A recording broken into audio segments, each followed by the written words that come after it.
All right. Hi, everyone. I'm Brian Horn, editor of Lawn and Landscape Magazine. Thanks for joining us today for the webinar, Inspiring Employees, 5 Keys to Transform Your Workplace, presented by Brad Stephenson and sponsored by Real Green. Before we get to Brad, a few housekeeping items. Everyone who registered for the webinar will receive a link via email. We post this on lawnandlandscape.com. So look for that in your inbox probably no later than this upcoming Monday. And as far as questions for the webinar, we will be taking questions. I will be fielding those during the webinar. We will be saving them for the end of Brad's presentation. And on the Zoom interface, if you just click the Q&A button, we will get to those as we can. A little bit about Brad. Brad Stephenson is co-owner and vice president at Newcastle Lawn and Landscape. Brad has spent more than 25 years in the green industry. He's a graduate of the Berks Career and Technology Center Horticulture Program. He earned the Outstanding Horticultural Award. Upon graduation, Brad worked among leaders in the lawn and landscaping industry to hone his management skills before joining Newcastle in 2005. In 2014, he earned the position of partner and now is co-owner and vice president. Brad, the floor is yours. Thank you, Brian. And I want to thank Real Green as well as Lawn and Landscape Magazine for allowing me to present today. Thank you for everybody that's come on this webinar. I appreciate the time that you're spending with me. Obviously, you want to improve yourself, and hopefully I can give you a couple tips and tricks to get through culture and really build culture that you become a company that is sought after and people want to work for you and stay with you. I do have a couple other thank yous. I want to thank my wife for laying my clothes out today. She's very important to me. I was feeling a little bit sick yesterday and she let me sleep in the bed by myself, which was awesome as well. So I got a good night's rest and I got my clothes. I also want to thank Hugo. Hugo's here with me, scrolling through the slides, helping me get through this. And then Trisha, who also got a lot of the webinar stuff together. She's got the format together for me, so we have the slides. So I surround myself with great people, which we'll get into that. They're smarter than me. They're more talented than me. That includes my wife, especially if she's on looking or watching right now. So why am I doing this webinar? I think for me and the industry, I think it's important for me to give people as much information, let people know as many mistakes as I've made, the mistakes I've made, to help people get through some things that otherwise they'd have to experience. So my goal is to help increase the industry, help the professionalism in the industry, and where you're at. So hopefully you take one or two things out of this today. That's why I tell everybody when we go anywhere. So a quick question for yourself. Ask yourself, where are you at now with your team? When you're at work, do you want to go to work? If you're a manager, if you're an owner, do you enjoy waking up in the morning? Do you enjoy your drive in? Do you get excited about it? I think those are some things to really think about. If you have good culture, you're excited to get up in the morning. You're excited to go to work. And that goes from ownership all the way down. One thing that we did, I guess it was 2 years ago, is we took and I don't know, Brian will be able to tell you, but we took the Lawn and Landscape Best Places to Work assessment. And we got number 2 places to work. We were number 2. Canada beat us, which we're a little upset with Canada, but it is what it is. But all the information we got out of that, the best places to work, all the details, all the data that comes out of that is, it's priceless. And we were able to find out that we were falling short in a couple areas, and mostly what we could see is the 16 to 21-year-old range. We were falling short with communication. So even though we have this great culture and people want to work here, we're still working on a regular basis. And we found that information out at the beginning of last year, beginning of 2022, and we were able to make some changes in order to help our younger people, putting a person to do one-to-ones and help build them up. So again, if it's still open, a great thing to do. If you're not going to do the Lawn and Landscape Best Places to Work, you at least have to start asking questions and understanding how your culture is in your company. Walk around, do the 4 corners, feel, what's going on, what's the word. As owners, we always think everything's great because we have these 4 people that are around us. But if you walk down the line, you'll realize that there's some things happening you don't even know. So hopefully we can help you get through some of that today. Again, overview, we're just going to go through 5 things. There's probably about 24 things all in 5. I'll try not to bore you. I hope you guys do have some questions at the end. I like questions. I like to be put on the spot. So as we're going through these slides, just write down the questions, or I guess you can do it on the chat as well, because it is important to, if there's something I'm not explaining or some questions you had or some experiences you want to know about, what we experienced, I'd love to get those questions at the end, and there'll be some time for that. Next slide. So this is going to probably be the most uncomfortable part. If you're on this webinar, yes, you are the problem. And the reason why I say that, and I say that to anybody that comes to me with problems, there's always something you can do about the problem that you have. No matter what, on one-to-ones, if somebody comes to me on a one-to-one, has an issue, it's always, what can you do about that issue? Because there's always something we can do. So as a supervisor, as a foreman, as an owner, whoever you are on this webinar, are you truly listening to your people? My guess is you aren't. You probably think you are. I think there's times where I think I am, but then I talk over people. One of the biggest things that drive me nuts is the Apple Watches. And if you have an Apple Watch, it's great. But if you're going to be meeting on a one-to-one, take that Apple Watch off. I had a salesperson, they'll be all right that I'm saying this, but I had a salesperson that every time he was talking to me, he was constantly looking down at his watch. Every time somebody emailed, every time somebody texted, he was constantly looking at it. So when he's going out and meeting with people and selling work, I guarantee he's doing the same thing. So if you want to show somebody respect, you got to pay attention to who they are. On my right side here, I have my phone turned. I got to turn it over right now because it keeps lighting up. But you don't want to be distracted. You want to be focused on the person. You want to be listening to what that person's telling you and actually listening. Focus in on what they're telling you and ask some questions towards what they're telling you as well. It comes back to you also with your confidence. We all suffer with confidence issues. We have either an upper limit or imposter syndrome. Oh my gosh, if they only knew what was going through my head, they wouldn't even be listening to me. Oh my gosh, everybody has it. It's just some people will tell you they have it and some people won't. So what are you doing to build your confidence? Because if you're a confident person, not cocky, this is not a cocky thing, but if you're confident in who you are, you're going to be able to take anything from any employee and be able to speak back to them. I have another story. I had somebody come into my office and he shut the door behind him, but he told me I made the dumbest decision I ever made in my life. I'm like, okay, that's fine. Let's talk about it. Let's get real. But I was listening to how he felt. And what it came back to is I wasn't telling him the why behind things. We did some things, we changed some things around, but I never told him why we were doing it. So he didn't know. And it's really important to know the why behind things. If you're a foreman, if you tell say it's 12 o'clock and you're telling Johnny, hey, Johnny, I need you to wheel that wheelbarrow of stone up this hill and get this in here. We got to be done by 2 o'clock. And he doesn't know why you have to be done by 2. And he doesn't know that there's either a funeral or a wedding at 4 o'clock. Maybe that would, if he had that information, maybe he would do that job a little bit quicker. He would know that there's a purpose behind it and not just me wanting him to wheel stone up a hill. Now, what I would do then is ask him some questions and see if we can figure out a better way than wheeling stone up a hill. What about equipment? What about technology? But that's how those conversations start. And then also, I skipped ahead a little bit, but as far as trying to be the smartest person in the room, I just told you I surrounded myself with my wife, Trisha, and Hugo. They're all smarter than me, and I'm okay with it.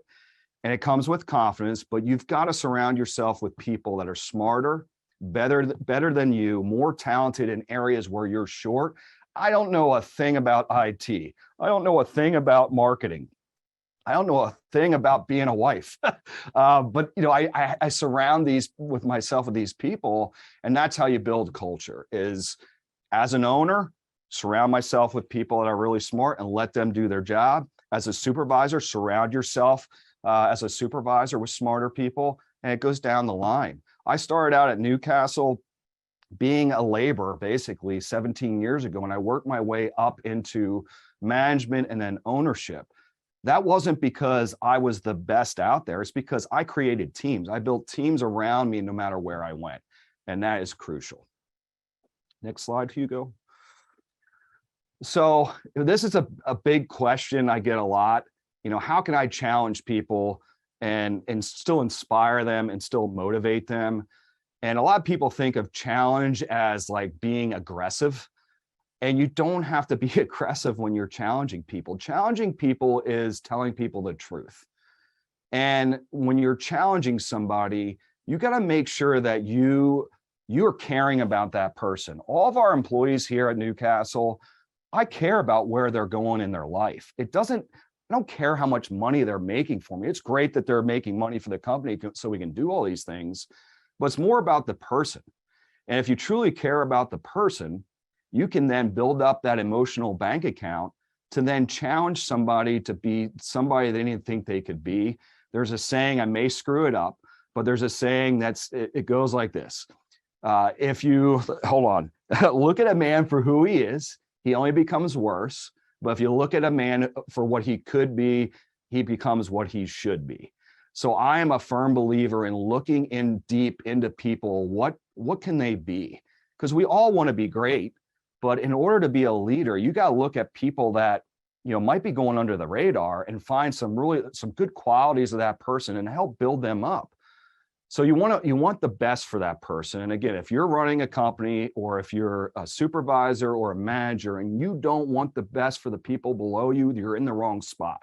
You're either in the wrong spot or you need a lot of training to get yourself to care about the people that you're leading. And goal setting is super important. I have some people that say they're not goal setters. If you're waking up in the morning and going to work, that's a goal. I think, again, we look at these goals, it's these big things. They don't have to be big. They could be small, and you could start small, but you have to help your people set goals and set goals that are true to them and who they are in order for them to grow and really buy into what they want to do. And if you're just telling people what to do instead of inspiring and asking a lot of questions, whenever I'm in a one-to-one, I always tell myself, and I tell anybody that does one-to-ones, and that's once a month, we do one-to-ones around the entire company. Are you talking more than 30% of the time? If you're talking more than 30% of the time, that's not a true one-to-one, that's a telling session. A true one-to-one is you're asking questions, and I have 3 very simple questions. I would challenge you, or I'd ask you to do this. All I ask is what's going well, keep it positive. What's difficult? What are you having problems with right now? And then what can you do about that? So everything they're having difficulties with, we come up with an action step that person can do, because we all have control. And if you give that control back to your employees, they're going to be inspired to take care of their own problems. How many times, why does that person always call me? Well, it's because you keep answering their questions. Stop answering their questions. Get them to answer their own questions, and you'll stop getting the phone calls. It's really, really important to motivate and inspire people. You got to listen, and you got to set some goals that they're creating themselves. You help guide them, but not creating them. So information overload. We went through this a little bit this year at Newcastle. What do you focus on? When I talk to people and owners and they say, we need to focus on this, we need to focus on that, and we need to focus on everything. You can't focus on everything. And it really comes back to how people receive information and how people learn. Like myself, I'm a visual learner and I'm an outward processor. So I might be processing things and somebody's still stuck on the first thing I said, but I'm getting to like 9 and 10 things, and I really want to focus on 10, and somebody's still stuck on 1 because they're a detail person. So what we do to help, the language and help people, help us understand how to speak to our people is we have everybody take a DISC, DISC. So basically it's a personality assessment. It allows supervisors and people, it could be equals on how to communicate with each other. The worst thing you can do is talk to somebody in your language and expect them to receive it how you would receive it. It's impossible. Everybody's different. And the sooner you can get to that point where you understand everybody's different, understand what that person's style is. I'm a high ID. So I'm a high I, influence, and D. I'm very forward. And if I'm talking to a CS who's more of a nurturer, more of a detail person, I could drive them crazy. And I have to realize when I'm talking to a CS, and basically it's just letters in different formats, but it tells you kind of how people are, what their natural gifts are. But if I'm hammering somebody that's a CS, that's detail and nurturing, I'm going to blow them up. They're not going to know what to do. They're going to be so confused by the time the meeting's over. I have to understand what they're hearing. So before every one-to-one, I read everybody's DISC as far as what to do and what not to do when communicating with that person. And that helps get a lot of the stuff out in the open and helps, people that are different than me to be able to speak and understand. I can understand where they're coming from. And it comes back to being a master of asking questions. I think communication and listening, you've got to be you got to be really good at asking questions. And you'll know if you ask the right question because they'll say, that's a really good question. That's how you know you've asked a good question. And if you haven't had that happen to you yet, that means you're probably telling a lot instead of questioning a lot. And questioning is not questioning integrity. It's just, asking questions to get to know the person a little bit deeper, than just surface value. And then another thing, language barrier. It's not just who they are as people, but also there's language barrier. You have Spanish speaking, like it's tough in our industry. It's key to have some people like Hugo, who's helping me here today. He is awesome with translating as I'm talking. He's translating in real time to people that are Spanish speaking that just, they might know some English, but they can't follow, how quick I am. He is awesome at doing that. And we have other people in the company as well that know many languages, but can help us, in that avenue as well. So it's really, really important to speak to people in their personal language and also, who they are as far as Spanish speaking, English speaking, whatever. It's really important for both things. So middle management, and I am zooming through this. I got to slow down my talk. Middle management, I want to spend some time on this because middle management, I do believe, is the hardest job in the company. And that's any company because, we'll build people up and they're great in the field. And then we move them to a middle management. So you got to start as a laborer, you're moving to a foreman, and now all of a sudden you're a supervisor, foreman, whatever. And we expect them to all of a sudden know everything about the job. And we've done no training as far as, emotional intelligence, communicating. We haven't done any of that, and we expect them to succeed. And that's not going to happen. So what skills are required for a middle manager? Well, it depends on who you talk to. I can tell you a middle manager's got to be the middle guy. So he's got to take information from the owner down to the employees below them. And sometimes it's tough, especially if you were the all-star in the field. And now all of a sudden you're put into a position that you're probably going to fail at and you don't like it.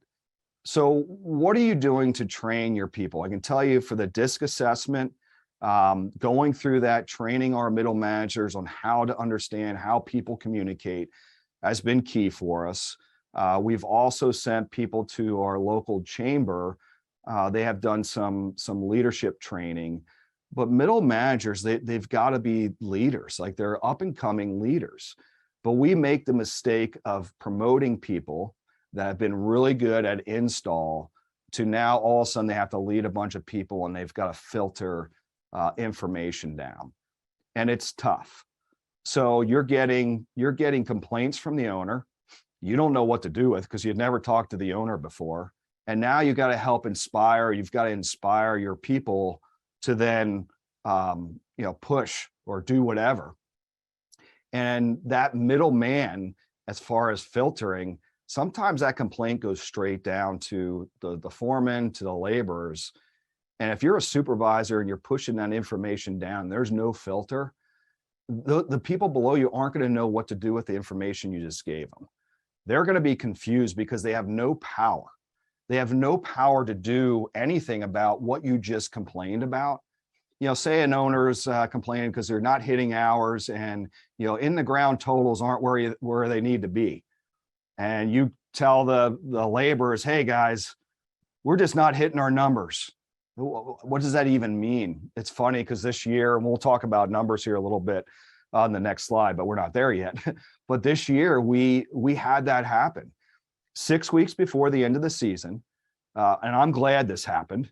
But 6 weeks before the end of the season, we found out we weren't going to hit our numbers, and we thought we were.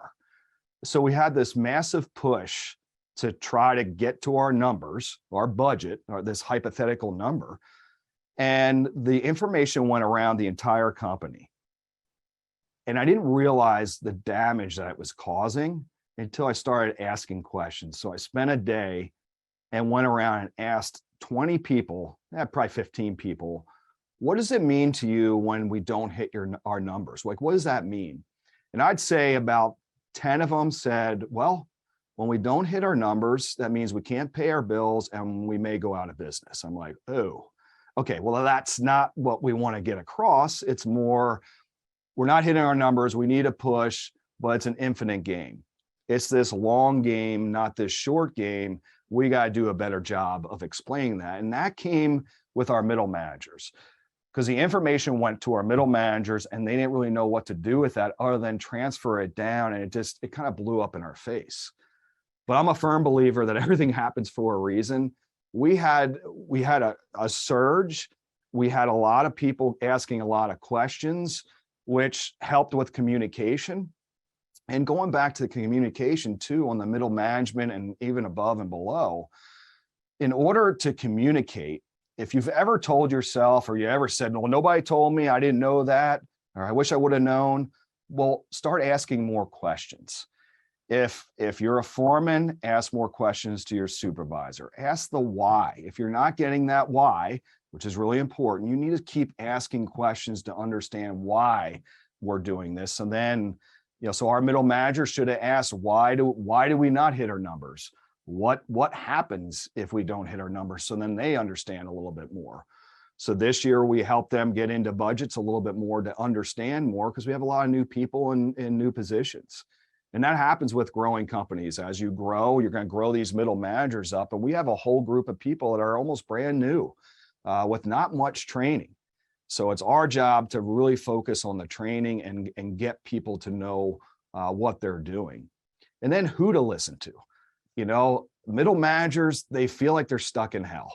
And I've been there, because you don't know who to listen to.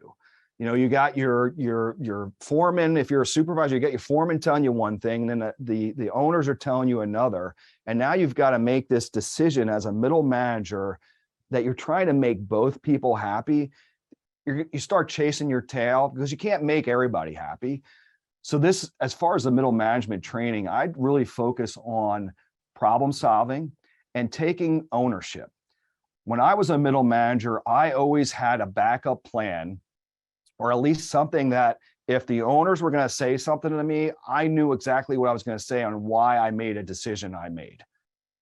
One more example here. I had a salesperson that wanted to take a 2-week vacation in April. They were going through a rough time. They had some family stuff going on, and I allowed them to take vacation in April, which in landscaping, my gosh, if you take a 2-week vacation in April, that's like the end of the world. Well, I knew I was going to get questioned from an owner at that point that, well, what are you thinking? But I didn't care, because I knew my heart, and I knew that That guy needed to go on that vacation. He needed to take his family. He needed time. But in the back of my head, I know I'm going to get a phone call from the owner. I know exactly what I'm going to say. And 2 weeks later, while the guy is still on vacation, I got the phone call. I remember where I was at. And I told him, I said, listen, I said, I'll do it again. You know, if we're preaching family and preaching culture, we got to live it. And he needed it. And we all picked up the slack for him. And heck, he was in Hawaii and he was selling in Hawaii. So it's really key to have that in your back pocket, know what could happen, what's the worst case scenario, and be able to speak into that as a middle manager. But the more training, the merrier for middle management, because that is 100% the hardest job in any company. So talking about numbers. If you focus on numbers, which we did the whole year, unfortunately, we focused a lot on numbers. Numbers are really important, okay? And there's different types of numbers. But in the ground totals is what we were focused on. And we didn't realize, again, the damage that we were causing, not just at the 6-week point at the end of the year, but actually the entire year.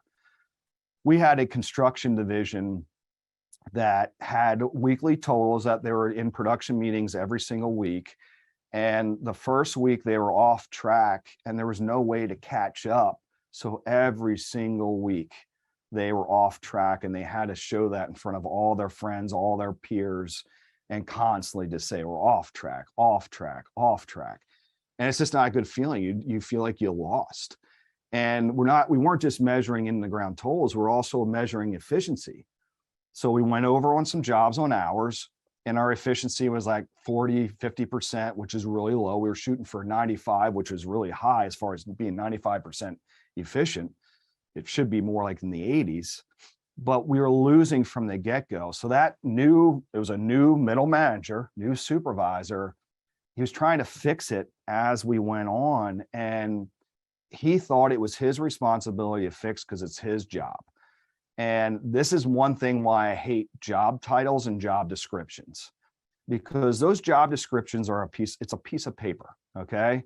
And not everybody can do everything in a job description, okay? And it's okay. A supervisor, well, you must do this, you must do that, must do this. Well, maybe a couple, sure, so people have some guidance.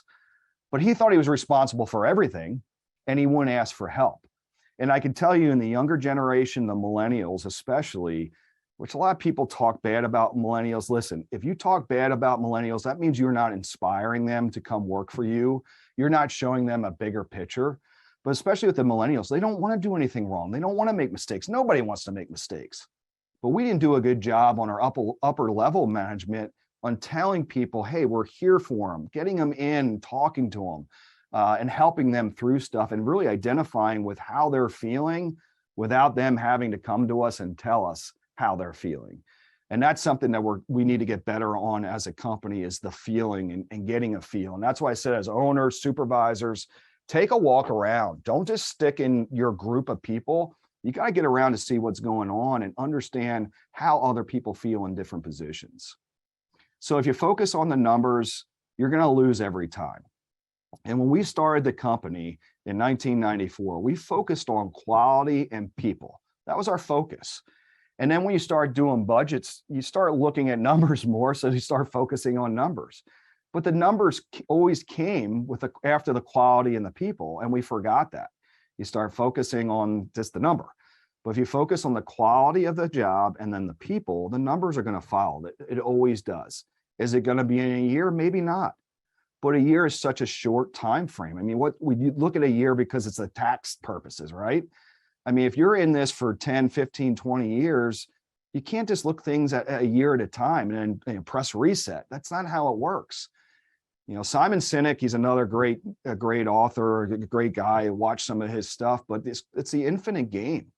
You know, you might set a goal that you want to hit and you don't hit it.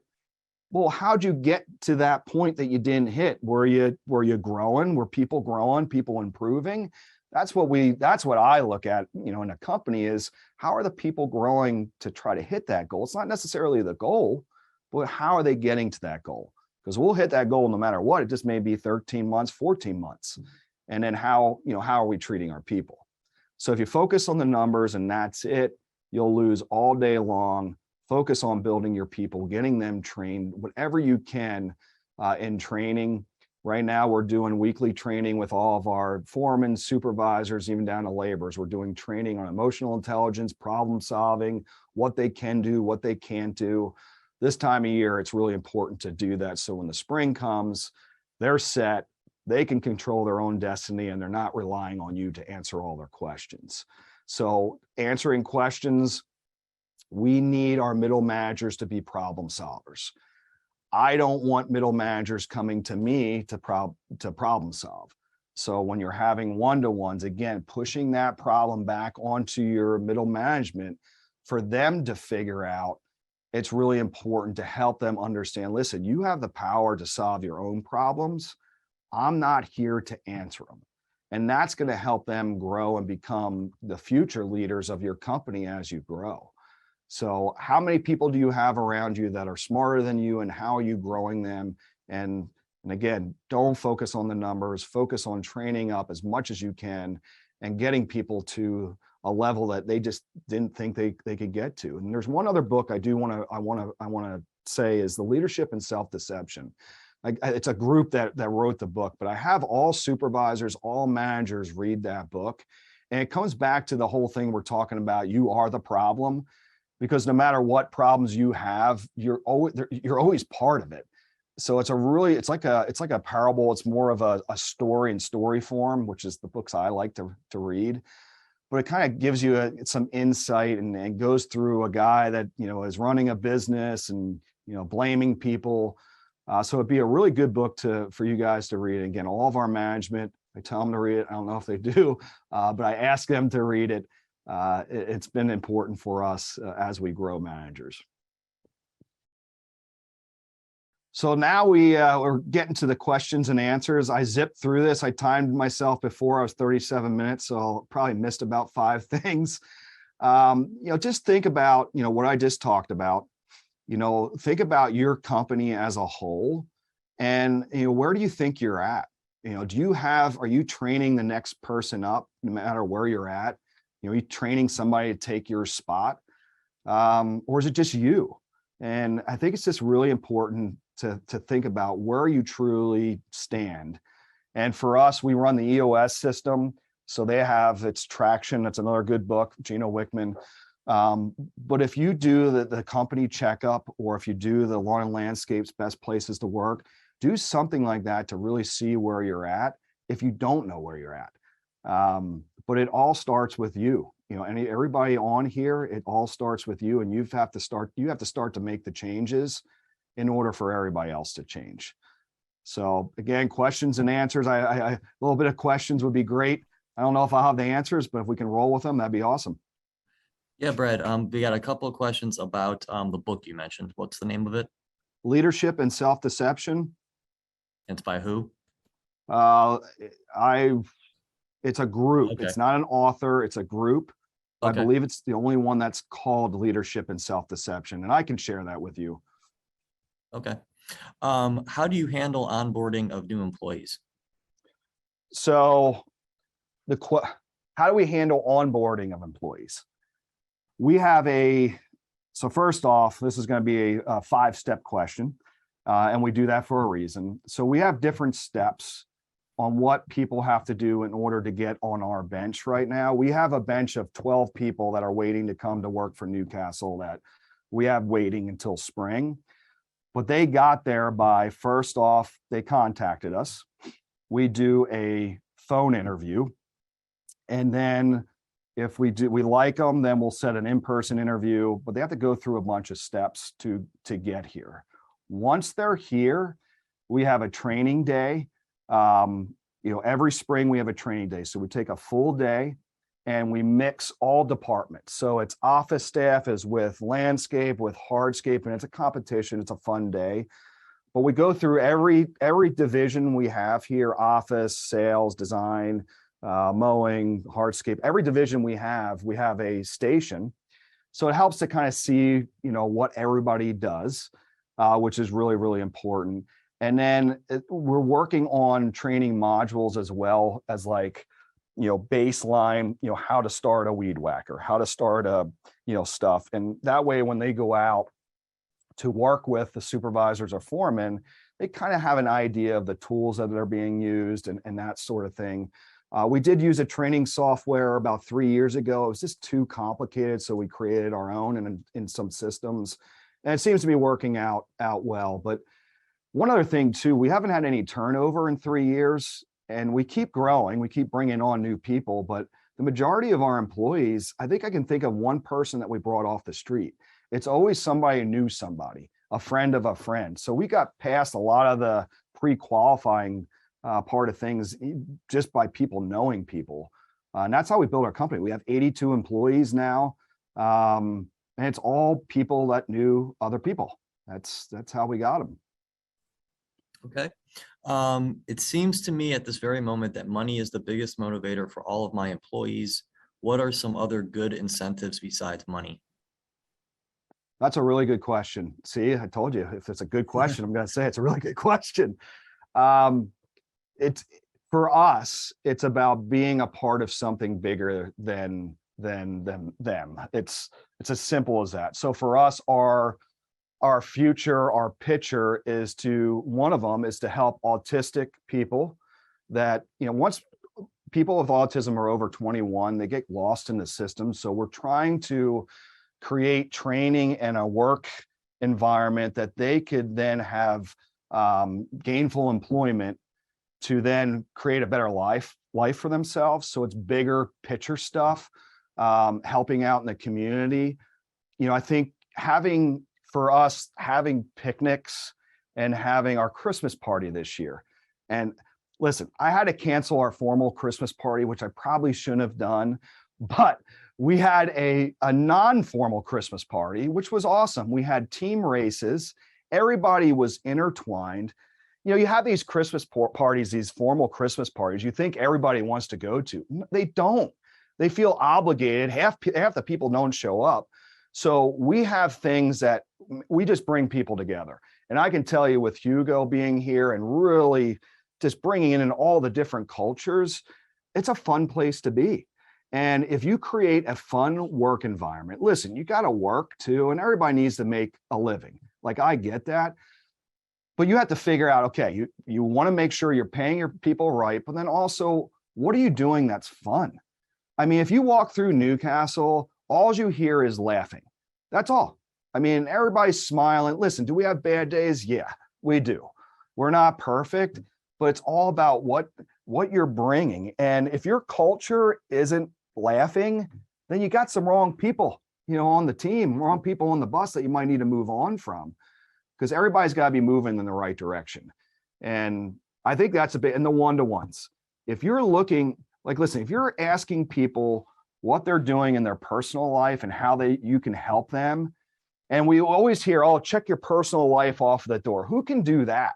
Nobody. So if you're telling people to check their personal lives at the door, that means you don't care about them.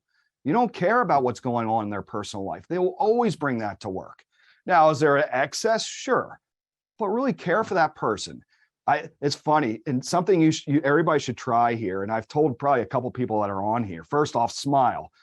As a CEO, as an owner, as a supervisor, foreman, whatever, walk in the door smiling. Don't walk in the door like you're ready to just be angry. Just smile, and you'd be amazed at how much you can change people's attitudes, and then they'll start wanting to come to work. It's as simple as smiling, and how you're portraying yourself. I used to walk through our office with my headphones on, looking down, reading my phone, right past the office staff. What do you think that's portraying? It means I don't care about them. So I ask them, how was their day? Great. It was great. Or how was your night? Great. But I ask other questions upon that too. It's not just walk by. How's your day? Great. Okay. Mine was good too. Off and going. I stop, focus, ask some more questions, care about your people. And you'd be amazed. We've had people move to us that were working different industries, higher paying. They took a pay cut just to work here because it changed their lives, and it made them feel like they're worth something. And listen, you can make all the money in the world if you're working for a place that sucks. It doesn't matter. So don't get the dollar stuck in your head. It does mean something, but that's actually a smaller portion of what happens here at Newcastle. You just got to take care of your people and care for them. I mean, heck, we had a baby shower for one of our guys. We had a baby shower for one of our guys at the beginning of the year at one of our safety meetings. We got gifts, put them up on the table. It's just little things like that. So, Well, did something happen that made you take the headphones off? Did someone say something to you? yeah, yes, they did. It was my sister. And she said, listen, if you want to get this culture, don't walk through here with your headphones on with your head down. I'm like, oh gosh, yeah, I didn't even know that. But she told me the truth. And that's what I surround myself with people that can tell me the truth. Because if you're an owner on here or a supervisor or whatever, you're probably being lied to on a constant basis. People are going to tell you what they think you want to hear, unless you tell them you want to hear something different. And then you've got to change. You can't react and say, oh, you're full of crap. You know, Shalise, no, I'm going to keep my headphones on because this is important. No, I listened to her and I changed the next day. So, and I've learned a lot through mentors, mistakes, people telling me what I'm doing wrong. Like, you kind of constantly be learning. Constructive criticism. Yeah. How often do you do one-on-ones and what do they look like? Does everybody do them? So our goal is for everybody to have a one-to-one, and that's monthly. Did it happen? No. This past year, I'd say about 70% of our people had them, but it's because of our middle managers. We put them in a bad spot and focused on the numbers. They were scrambling. They were chasing their tails. One-to-ones was like the last thing that was on their mind. I allow everybody to have different types of one-to-ones, but they have to be personal. It has to get deep, and it's hard for people to have one-to-ones that are deep. We use Q12.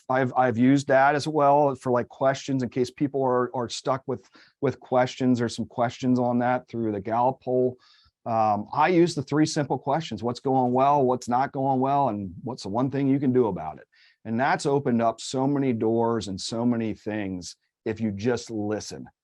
You ask the question, shut up and listen, and then help. You mentioned steps candidates go through to get a seat on your bench after they contact you and have a phone interview. What are those steps? So the steps are actually, it's part of that whole interview process.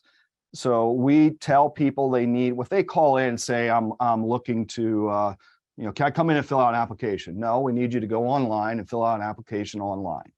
So that first off tells us if they're going to follow direction. So then when they fill out the application online, it gets sent to a bunch of us. We read it over, see how well they filled it out, or if they just breezed through it and put down how many dollars they want to make an hour.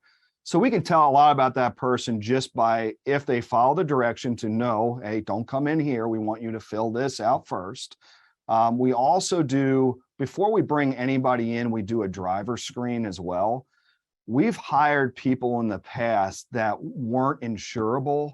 So we hired them as like foremen and drivers, and then we find out our insurance that we can't have them drive for us. So in the process, it's all automated. The majority of it's automated, but they have to fill out the driver form, and then we're looking at their driver record as they're going through the entire process, which again is fill out online, then you get a phone interview.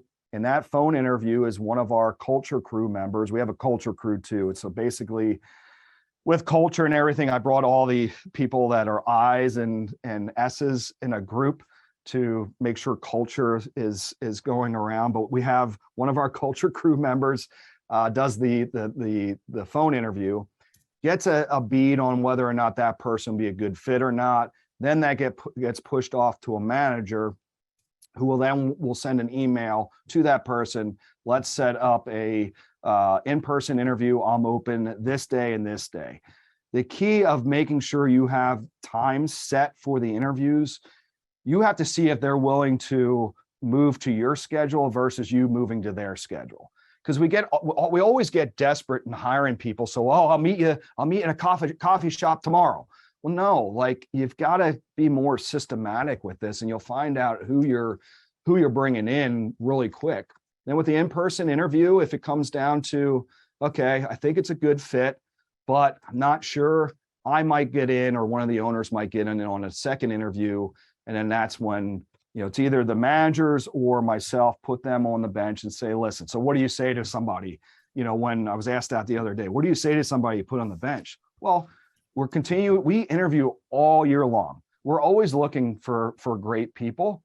So we tell them, listen, when there's a spot opens, you're going to be one of the first people we call. And I think in our area now, we've gotten a name that people want to work here. They're willing to wait. And it's usually people hopping from a different industry into ours. It's not actually industry to industry, which has been amazing to me. They don't like their job. They don't like their boss. They don't like how they're treated. And it's pretty well known around our area that we treat our people right. Great. I want to take some time now to turn it over to our sponsor, Real Green.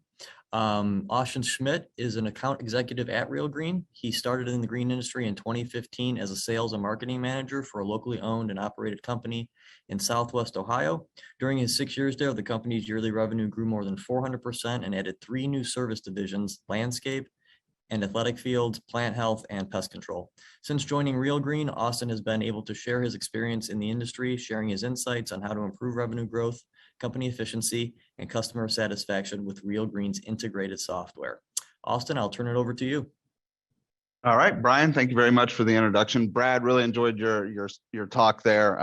Some great insight there from Brad on what you can do to kind of run a business. So I do appreciate the opportunity here for everyone to meet with us, tell you a little bit about our software. I do want to put a little bit more into context, kind of some of my background there. So as Brian mentioned, I was a sales and marketing manager for a company that was a full service company in the industry. We offered everything from fertilization to athletic field design and construction, landscaping, interior pest and plant health services.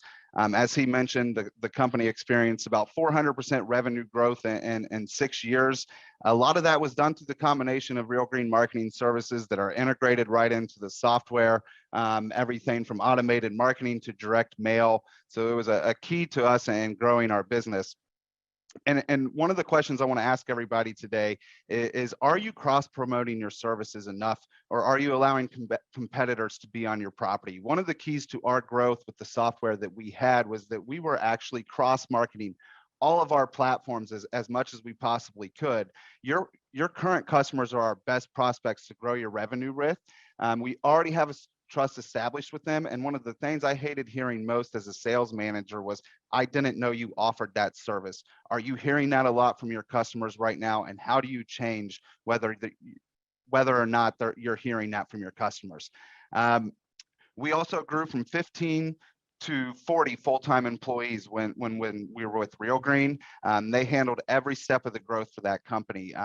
With Service Assistant, we only added 1 full-time additional office employee. So that means 24 of the 25 new people that joined us were production employees.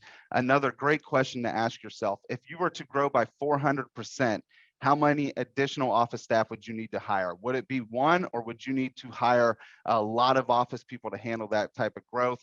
Do you have processes in place with the software to allow for that growth to be sustainable?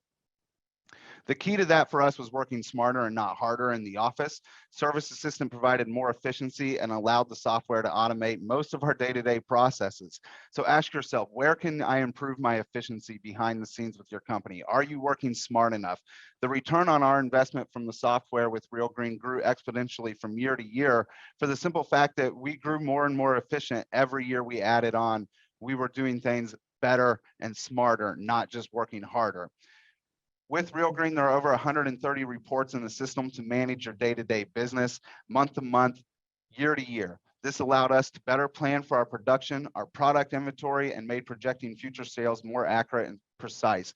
Brad talked a lot about bringing new people in. Are you giving them the most chances for success? Do you even know what to expect for growth from year to year? I know he said to not focus on the numbers too much, but you do need that baseline of numbers to be able to project correctly, grow the way that you need to. We stayed ahead of the game every year because we knew exactly what our projections were going to be. We knew how many employees we needed to bring in from year to year. We knew exactly how many products we were going to to order. So again, are you flying by the seat of your pants every day, just trying to get through day to day? Or are you well planned? Are you an efficient machine that you know exactly what the numbers are behind your business? Those are questions that business owners should be asking themselves, you know, every day. Am I prepared for the upcoming season? So that's just some of the things that Real Green did for us. I want to dive into some of the functionality of the software. Of course, with Real Green, we've been around for a long time, since 1984. You can see here that we have some of the largest franchises in the industry working with us, as well as some of the independents. We've always been known as a fertilization and weed control software, but did you know that we also excel in lawn care and landscaping? We do well with irrigation, holiday decor. So we actually have become a full service green industry software that can handle all aspects of your business, no matter what it is. It's not just fertilization and weed control anymore. It is landscape, design, installation, irrigation. All of those services are handled right through our platform. To talk about some of the functionality in the system, with Real Green, you can create and track jobs with multiple phases across multiple days, with each phase tied to the one before, so your job stays on time throughout the process. We will also track products and hours by each phase, so you can see exactly how each phase of the project lines up with the estimated time. The question that everyone should ask after every job is, do you think you made money, or do you know that you made money on that job? If you don't know for sure that you made money on that job, Service Assistant is a great way to ensure that you're always staying profitable. The system also allows you to set crew limitations and specialties, so you can make sure the correct crew is being assigned for every job. These parameters can be set based off of abilities or equipment available to that crew. This makes routing and scheduling more efficient and ensures each crew is focusing on the services they are best suited for. Brad again talked about putting people in positions where they can succeed. Are you doing that with your crews now? Or are you putting them just all over the place so they can't be an expert in anything? They're just a jack of all trades, but an expert in none. Make sure your crews are where they are excelling for you, and they'll be happier and more efficient for you. Service Assistant gives you the opportunity to do so. Our product inventory section also allows for a mass product upload. As you receive the product and as you receive the products coming in, we also offer a live product inventory tracking based off of completed production. So you can stay on top of your inventory all season long and never get caught off guard. I remember when we first started, we got caught off guard and production halted just because we simply weren't prepared. We implemented things into the software like the product tracking, and we were never caught off guard once again. Are you running into situations where you just simply didn't have the right products on hand or the right crew assigned? Our software is a great solution to make sure that is never going to happen to you again. With job costing, you also get an opportunity to view detailed reports and estimates on how you break down the job of each job. Are you estimating, and are you staying on track? Are your estimated profits lining up with your actual profits on hours, man hours, or on product usage? This ensures that not only is your product pricing accurate, but your man hours are as well. One of my biggest challenges that I had was we were training new employees. Brad just talked about it. How do you onboard new employees? How do you put them in positions to succeed? Is it 6 or 7 months before they're learning your processes, or are they able to pick your processes up quickly?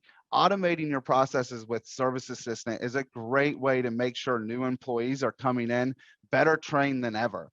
If you're not doing those processes, should you examine your processes to make it easier to learn for your new employees, or is it a challenge to learn everything? You don't want a 6 to 7 month onboarding period for them to learn how to complete sales for you. You don't want a long process for them to learn how to track products and correctly establish, again, what you need to learn what you need to know about your business to ensure that you're making money. We also are going to handle the job from start to finish with our integrated digital forms. This allows you to grab digital signatures and track the customer documents all the way through the signing process. And one of the keys that I noticed in sales was making sure that your estimates reflect the professional job you will accomplish on site. Don't underestimate the power of the first impression that a document can make on your clients. It could easily be the difference between an estimate and a sale. and ask yourself, does my current estimate reflect the professional services that I am going to provide to my customers and the quality of job that I will leave them with at the end of a project? From the lawn maintenance side, we can build and maintain schedule frequency for repeating maintenance and landscaping jobs. With the most efficiency possible through route optimization or by scheduled appointments. Getting 2 to 3 jobs done extra a day with or without a software can be a huge difference in your bottom line from year to year. One of our keys to establishing 400% revenue growth with the amount of employees that we did, our efficiency out in the field got better every single year. So our guys were getting more stops done every day. 2 to 3 stops extra a day, particularly on mowing, adds up to 15 stops a week, which can add up to another 60 stops a month that they're getting done for you with the same amount of crew that you might already have in place. We also have the ability to utilize live tech tracking through mobile live, so you can see updates and daily progressions with the route management dashboard and mobile live, so you can compare and see live updates on how they're progressing through their route. Do you need to stay on top of them? Do you need to reach out and say, hey, we need to pick up the pace today? Or are they being more efficient and might be able to get more work for you done at the end of the day? We also can track every prospect through the service cycle from initial contact to billing to previous history. Service Assistant will be a complete CRM for you. You can use product inventory for site attributes like turf square footage or linear feet. You can measure different property items like mulch bed and hard surfaces to keep records accurate. We also have a flag code system that allows you to mark and group accounts as needed, so you can cross-market, run reports without anyone slipping through the cracks. This allowed our communication to be better than ever to our customers. I saw someone ask the question in the Q&A about how do you know if your customers are satisfied? Customer communication is a great way to do that. And are you staying on top of them? We have something in our system called the NPS, which is Net Promoter Score. We gave our customers a chance to rank us every 30 days. And they could rank us on a scale of 1 to 10. If someone reached in with a number I was less than satisfied for, I reached out to them and prevented numerous cancels, but it gave us a great gauge on how our services were performing and even allowed us to see that on a technician basis as well. The other thing I want to talk about is billing and payments. Are you making it as easy as possible for your customers to pay you? With Service Assistant, we offer timing, including same time service billing, contract billing, or monthly invoicing. Our goal was to never allow a payment method to stay in a way for us to get paid for a service rendered. We don't want to make it challenging to pay us. Is it easy for your customers to provide you payment on services you've already completed? We do have integrated payment processing as well that allows you to set up auto pay and online payment portals to reduce receivables and collection practices. By having credit cards or ACHs on file, you can automatically charge your customer's account at the time of service or on monthly invoicing or pre-scheduled installment plans. We even are integrated with a collections agency. So if you're having a hard time running down payments for people not set up on auto pay, we can integrate with American Profit Recovery to do those collection calls for you. I've talked about reporting a lot within Real Green. Our robust reporting provided more insights to key business metrics from sales, operations, to cash flow. Set your favorite reports so you get those streamlined for your business oversight. And all you have to do is go into the system and get that report on a weekly or monthly basis to make sure you're staying on track throughout the season. I also saved one of my favorite features for lawn maintenance for the end of the presentation here. We have something called the pricing calculator that allows you to attach pieces of equipment to certain property items. So we have people using this from mowing, trimming, snow plowing, salting, and this allows our customers to get the most confidence in their estimates and the best return of investment possible on those services. So it's a great tool where you can actually go in, attach different property items to different pieces of equipment, and it'll build your quotes from you right from the ground up based off of those. So again, if I have a new salesperson joining me, I don't have to worry about them misquoting anyone because it's built into the system and we've automated it for them. So I know we're up on our time frame here, so I appreciate everyone who took time to join the webinar today. This was just a quick glance of what Services Consistent can do. 10 minutes is never enough for us to get through the platform. So I definitely encourage anyone to reach out and set up an appointment to dive further in. And Brian, I'll pass it back to you. Yeah, we have time for one question. Can the software allow multiple branches of the company to be set up differently, like mowing, landscape, fertilization? Yeah, so we do offer different branches within the system. So if you want to separate those services in different branches with different settings in the software, you can certainly do that. Great. Well, that concludes the webinar today. I want to thank Brad, Austin, and Real Green. Keep an eye out for the presentation link. Like I said, it should come sometime early next week, maybe even earlier in your email inbox. And I hope everyone has a great rest of the week.